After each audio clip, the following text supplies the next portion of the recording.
When will the tide turn? How long will we wait for change? बच्चे जानते हैं कि हम सर्विस करते रहते हैं। The children know that they keep doing service.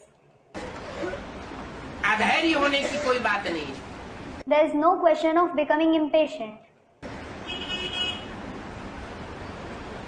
या अधैर्य होना। Becoming impatient for what?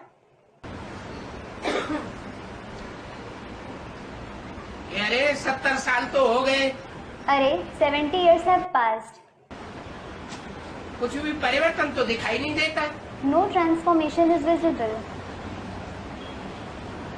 तो अंदर से अधैर्य आता है ना, अरे ये कब तक ऐसा चलता रहेगा।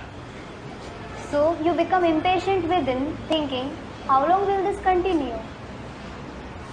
इस तरह की बात अगर बुद्धि में आती है तो निश्चय बुद्धि की निशानी है या अनिश्चय बुद्धि की निशानी है।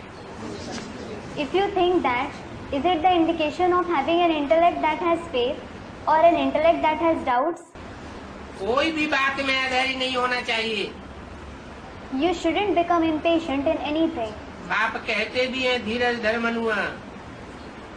The father also says, Dheeraj Dharmanua, meaning, have patience, O mind. कौन धीरज धरे? Who should have patience? Manua. The mind. मन ही चंचल है। The mind itself is inconstant. चंचलता आती है तो अधैर्य हो जाता है। When it becomes inconstant, it becomes impatient. ऐसे नहीं कि प्रदर्शनी में इतना माथा मारा, रिजल्ट क्या आया, क्या निकला?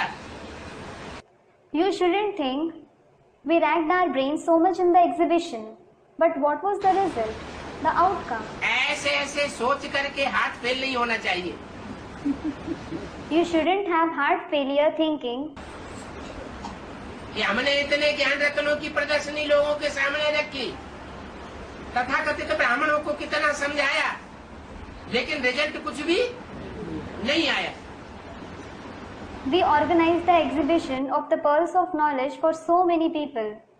We explained so much to the so-called Brahmins, but there was no result. पहले देखना है कि हमने जब समझाया तो हमारे अंदर देवभान तो नहीं था। First of all, you should check. When I explained the knowledge, was I body conscious? हम बाप की याद में थे, Was I in the remembrance of the Father? बाप की याद में रहेंगे तो निराकारी, निर्विकारी, निरहंकारी स्टेज रहेगी। If you stay in the remembrance of the Father, you will have the incorporeal, viceless and egoless stage. नहीं तो अहंकार पूर्वक किसी को समझावेंगे तो वो गुरु लोग बिल्कुल नहीं मानेंगे। Otherwise, if you explain to someone egoistically, those gurus won't believe you at all.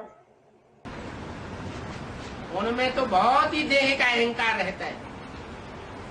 They have a lot of bodily ego. मिसाल दिया हुआ है, हनुमान मिसल जूतियों में जाकर के बैठना है। An example is given. You should sit among shoes like Hanuman. माना बहुत नीचा